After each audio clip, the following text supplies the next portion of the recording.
ख़वातीन व हजरात, कभी रात के अंधेरे में आसमान की तरफ नजर उठाकर आपने सोचा है कि ये वसिया वो अरीज कायनात जिसमें अरबों कहकशाएं और इनगंत सितारे मौजूद हैं, ये सब कहां से आए? क्या ये हमेशा से ऐसे ही थे या कभी ऐसा वक्त भी था जब वक्त का कोई वजूद नहीं था?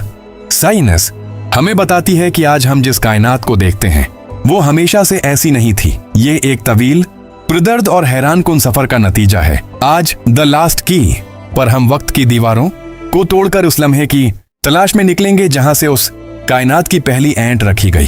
तैयार हो जाइए क्योंकि ये सफर इंसानी अक्ल को दंग कर देने वाला है। आज हम द लास्ट की पर कायनात का वो ताला खोलेंगे जो हमें वक्त के इस मोड़ पर ले जाएगा जहां से सब कुछ शुरू हुआ।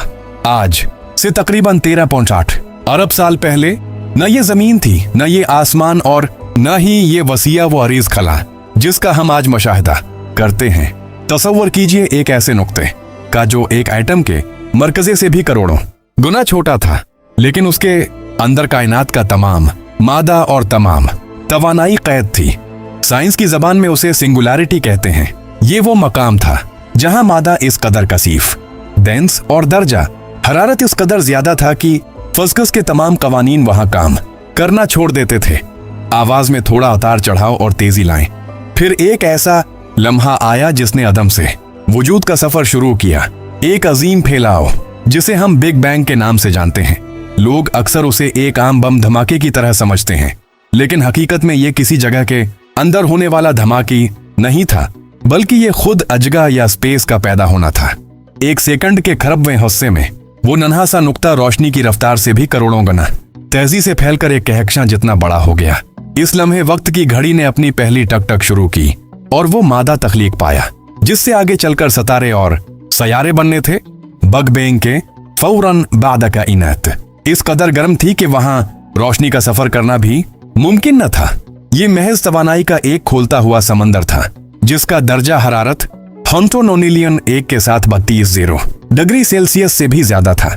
ये कायनात का वो इब्तिदाई जोश था जिसने आज की इस विसिया कायनात की बुनियाद रखी। रोशनी से तेज फैलाव बग बैंग के पहले ही सेकंड में कायनात जिस रफ्तार से फैली वो रोशनी की रफ्तार 3 लाख किलोमीटर फी सेकंड से भी कहीं ज्यादा थी।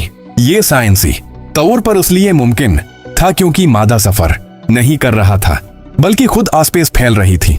कशिश सिकल का जन्म इसी लम्हे कायनात की बुनियादी कूतें जैसे कशिश सिकल, ग्रेविटी और एटमी कूतें एक दूसरे से अलग हुए और कायनात को एक नज़म, ऑर्डर में लाने लगे। पहला मादा बग बैंग के चंद सेकंड बाद ही प्रोटॉन और न्यूट्रॉन बनना शुरू हुए जो कि कायनात की पहली आइंटें थीं। तारिक मादा डार्क मैटर बग बैंग के दौरान ही वो प्रासरार डार्क मैटर भी पैदा हुआ जिसने आज तक कहकशाओं को आपस में जोड़कर रखा हुआ है, हालांकि हम उसे देख नहीं सकते। मुस्तकिल फैलाव बग बैंग का वो धक्का आज भी खत्म नहीं हुआ। कायनात आज भी हर गुजरते सेकंड के साथ पहले से ज्यादा तेजी से फैल रही है। अब एक ऐसे सवाल पर गौर करते हैं जो सदियों से इंसानों को बेचैन किए हुए है। क्या कायनात का कोई किनारा है? क्या उसकी कोई दीवार है जहां जाकर सब कुछ खत्म हो जाता है? या फिर ये लामहदूद है काबिल मुशाहिदा कायनात, द ऑब्जर्वेबल यूनिवर्स? साइंस हमें एक अजीब व गरीब हकीकत बताती है। हम कायनात के उस हिस्से को देख सकते हैं जहां से रोशनी को हम तक पहुंचने का वक्त मिला है। उसे हम काबिल मुशाहिदा कायनात या ऑब्जर्वेबल यूनिवर्स कहते हैं। इसका कतर डायमीटर तकरीबन 33 अरब नूरी साल 93 बिलियन लाइट ईयर्स है। लेकिन याद रहे, ये कायनात की आखिरी हद नहीं है, बल्कि ये हमारी आखिरी हद है। ये बिल्कुल ऐसा ही है जैसे आप एक समंदर के बीचों बीच खड़े हों और जहां तक आपकी नजर जा रही हो वो आपका उफक, होराइजन है, लेकिन समंदर इस उफक के पार भी मीलों तक फैला हुआ है। हुदूद से परे क्या है? Beyond the horizon. अब सवाल ये पैदा होता है कि इस 33 अरब नूरी साल के पार क्या है? साइंसदानों के पास इसके लिए 2 बड़े नजरियात हैं। सबसे सादा नजरिया यह है कि इस हद के पार भी बिल्कुल वैसी ही कायनात है जैसी हम यहां देख रहे हैं। वही कहकशाएं, वही सितारे और वही सैयारे, लेकिन चूंकि कायनात रोशनी की रफ्तार से भी तेजी से फैल रही है, इसलिए वहां की रोशनी हम तक कभी नहीं पहुंच पाएगी और वो हिस्सा हमेशा के लिए हमसे ओझल रहेगा। मल्टीवर्स।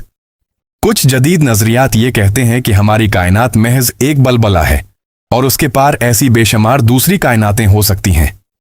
हर कायनात के अपने कवानीन, अपनी फसकस और अपनी हकीकत हो सकती है। साइंसदान ये जानने की कोशिश कर रहे हैं कि कायनात की शक्ल क्या है। अगर कायनात हमवार, फ्लैट है जैसे कागज का टुकड़ा, तो ये लामहदूद हो सकती है। लेकिन अगर ये गोल है जैसे एक फुटबॉल, तो फिर उसका कोई किनारा नहीं होगा। बिल्कुल वैसे ही जैसे जमीन पर चलते हुए आपको कभी कोई दीवार या किनारा नहीं मिलता, आप घूमकर वापस वहीं आ जाते हैं। हम एक ऐसे बलबले में कैद हैं जिसकी हुदूद हर लम्हा फैल रही हैं। कायनात का फैलाव इतना तेज है कि दूर मौजूद कहकशाएं हमसे इतनी तेजी से दूर जा रही हैं कि मुस्तकबल में एक वक्त ऐसा आएगा जब हमें अपने सिवा आसमान पर कुछ नजर नहीं आएगा। हम एक तारीक और अकेली कहकशा में रह जाएंगे। तसव्वुर करें आप एक ऐसे बहरी जहाज पर हैं जिसके चारों तरफ धुंध है, आपको सिर्फ 100 मीटर तक नजर आता है। उसका मतलब ये नहीं कि दुनिया वहां खत्म हो गई, बल्कि उसका मतलब ये है कि आपकी बुसारत की हद वहीं तक है। ये सोचना कितना अजीब है कि हम इस कदर अजीम कायनात के एक ऐसे छोटे से गोशे में रहते हैं जिसे हम पूरी तरह देख भी नहीं सकते। यही वो तजस्सुस है जो हमें दी लास्ट की पर तहकीक करने पर मजबूर करता है। कायनात का आगाज जितना अजीम था, इसके अंजाम के बारे में सवालात इतने ही प्रसरार हैं। लेकिन एक बात तय है, कायनात एक खुली किताब है और इल्म ही वो आखिरी चाबी है जिससे हम उसके हर सफ़े को पढ़ सकते हैं। उम्मीद है आज का ये सफ़र आपको पसंद आया होगा। अगर आप कायनात के मजीद ताले खोलना चाहते हैं तो द लास्ट की को सब्सक्राइब करें और कमेंट में बताएं कि कायनात का कौन सा पहलू आपको सबसे ज्यादा हैरान करता है। मैं हूं आपका मेजबान। अगली वीडियो तक के लिए इजाजत। अल्लाह हाफिज।